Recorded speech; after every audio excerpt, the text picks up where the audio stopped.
guys that, he graduated with or were on that team, they were devastated when they got beat, when they lost that one game. And then when they lost their second game, it about crushed them, And it just seemed like this team is just like, well, that's just kind of the way it goes, and I don't know if that's just media talk or what, but it just doesn't seem like they had the testicular fortitude, you know what I mean, to get through some of the really, when crap hit the fan in the game, it's almost like they folded, Is that part of coaching? Well, and some of those changes definitely could have been improved. Some of those halftime adjustments, some of the Or different lack things that thereof, happened. So you never know that change could have actually improved Utah State's record, because maybe Matt Wells steps back and says, "Hey, let's get back to running the ball. Hey, Coach Bonite, run the freaking ball," or whatever, or try this or try that. Maybe even Matt Wells with the whole staff puts together that opening drive, and they go down and score. But after that, and that actually happened quite a few games. But after that, you've got to make some adjustments. You've got to make some changes. Um, you can't just call the same plays every time. So it's offensive coordinator is one of the toughest positions. Calling plays is not easy. It's probably the most scrutinized. You can never do it right, according to most fans and different people. So that's just kind of the way it goes as well. But I don't know. Well, it's easy to sit on the sideline and, scrutinize everything that's going on, you know. Right. Um, but you got to understand, these guys, you got the play clock. They're calling plays, one or two plays ahead of what they just called, Right. Matt Wells has talked about they have a script, they run a 10 to 20 play. This is their script that they run, at the start of the game. But back to the changes, to hashtag fix it. I just want to see change that's committed. Like Right. and you got to be fully invested, and committed in that change. Don't just change it to, say you're going to change it, but then you don't really change it. You know what I mean? Do something completely different. We're going to see the same type of offense because that's the type of players that we recruited for. Right. It's not like we're going to line up with IBAC like, some Big Ten team Stanford does, you know what I mean, and just pound it at people, because that's not the makeup of the team. That's not the strength of the team. We haven't recruited to that. It's more of a spread type thing. So, I think things can be tweaked inside of that. What to do. Can the receivers on the edge block a little bit better? I know a lot of people hate the wide receiver screen, that flare pass, and I'm not a huge fan of it either when they're throwing it across two hashes, all the way across the field, because if you're not that receiver, you're forcing that receiver to block, 5-6 seconds, and that's just not. They're a receiver, Right. we've had some really good blocking receivers, and I think the receivers that we do recruit, I think Coach Bonite, it's a must that they have to block. They have to be pretty decent blockers. But if you look at the team last year, how many returning starters or how many returning receivers have we had? Rodriguez, Van Leeuwen, and Roberts, and two of those out of the three were pretty limited in playing time the year before. Rodriguez had a lot more time than them, but, we got a lot of younger guys in the system that need to learn, but what really, really, I don't know, almost devastated me in the play was of the offensive line. There's really no excuse for the way the offensive line, really played last year, with who we had on there. I mean, you got three returning starters. You know, you got your center. You got, well, it was a left tackle, but was moved to the inside, and another tackle. And they, they didn't play the way they should have played with as many starts as they had. You know, were they not that good? Or was it the coaching? Was it who knows what it was? But obviously and it's just not one change that needs to happen. There's got to be a lot of stuff that needs to be, scrutinized and fixed, obviously. Right. Yeah, I mean, absolutely. There's and that's the other thing that you mentioned that the culture and everything. I don't think that culture gets fixed by bringing in 11 JC transfers, as Matt Wells kind of alluded to. Well, the 2012 season, we brought in a bunch of JC guys. Well, the 2011 team had different weaknesses, different issues than there are right now. I think you could bring in 3 or 4 in-state guys that that could fix the culture and improve the team, in my opinion, more than a JC guy that's a little bit more experienced, a little bit more um, physically gifted, and then that kind of thing. So that's kind of my point as well. Is my number one thing was when you bring in certain recruits and you sign guys and you whiff on guys, whether they're in-state guys or not, um, it doesn't matter. And some JC guys are going to be huge.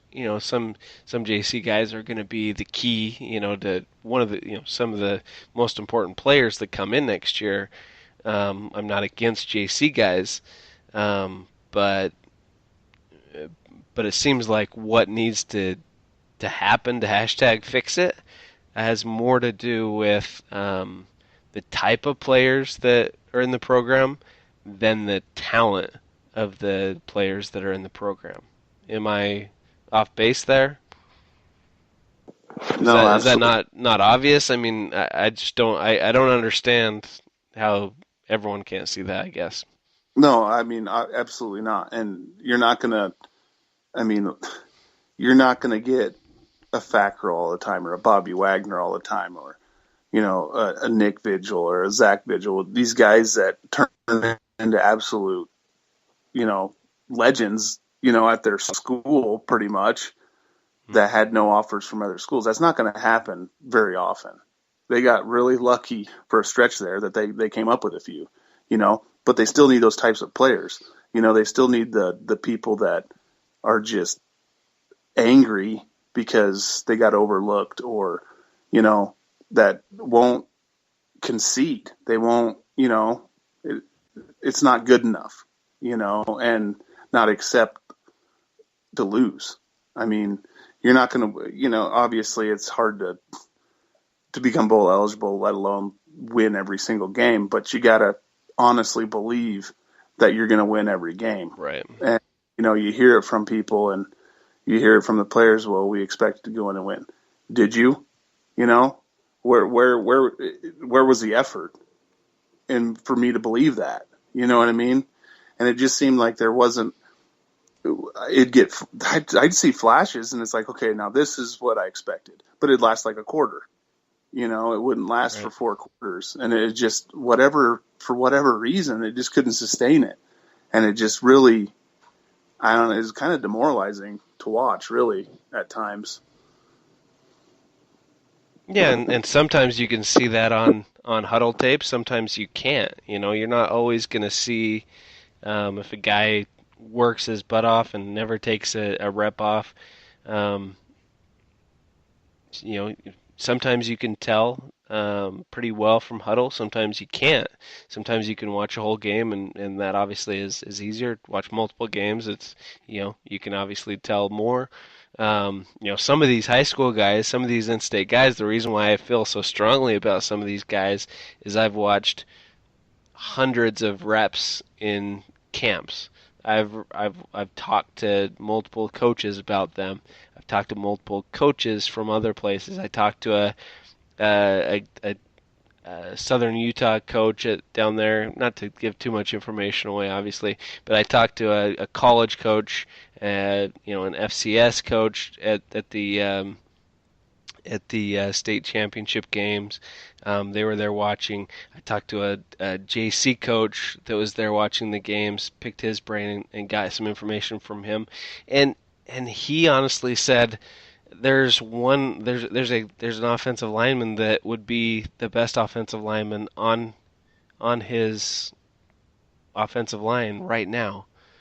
That he would be the best offensive lineman that they had at that junior college. And so, including the senior, the sophomores, that are leaving.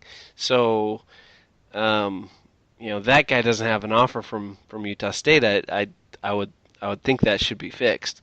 I would think that would be something that would make sense, especially where I've watched every game that guy played this year almost. I think I missed one game, of his games, and watched him, like I said, in even practices and camps and tons of I've seen him play tons of times. I haven't even seen him take off any reps. So, and I know he's working his butt off, getting better every day, because when I first started watching the guy last year, I didn't think he was a D1 guy. This summer, I thought, oh yeah, he's probably a D1 guy. And then this season, I was really convinced he's a D1 guy. He's good enough for Utah State to offer. So sometimes those guys don't get offered as juniors or sophomore, and that's fine, because those kind of guys just work hard. Those kind of guys just have attitude. They're tough. They're nasty. They're hard workers, and the two offensive linemen that I mentioned in the last podcast are two of those guys that have just worked their tails off and gotten better and improved every day, every week, every month, and gotten better. And so that's and I even throw other positions in there as well. Is some guys can look good at one camp, but then they fizzle out and different things. So I mean, these are things that if I guess, and it's hard. I mean, I get that it's not easy for a coach with one in person visit to a game and watching huddle and different things like that. You're not always gonna get that, but in my opinion, and obviously this is one of the biggest things that I talked about in that article that needs to change, is that Utah State is comparing an offensive lineman or a running back in the state of Utah directly to a guy from California, Texas, Florida. They're comparing them side to side and saying, yeah, this Texas guy's better. We're going to offer the Texas guy. Well, that's probably not the right way to do it, especially if you're looking at more than one thing, right? You're not just offering based on talent. In my opinion, maybe you are, but if you are, I think it's been proven by successful programs that you don't want to do that. So I mean, you tell me your experience. Kind of, you haven't followed. You're even more probably follow and watch more games than I do even. What do you think about kind of the recruiting philosophy? Well, I mean, like, obviously the coaches, they're not going to just base an offer off of a huddle video. I mean, I could have probably came up in my high school days with 3 or 4 minutes worth of quality snaps that looked like I was D1 or something like that. So obviously they're contacting the coaches and they're getting full games and they're seeing how they play every single snap. They'll sit there and they'll just watch that one player that they're interested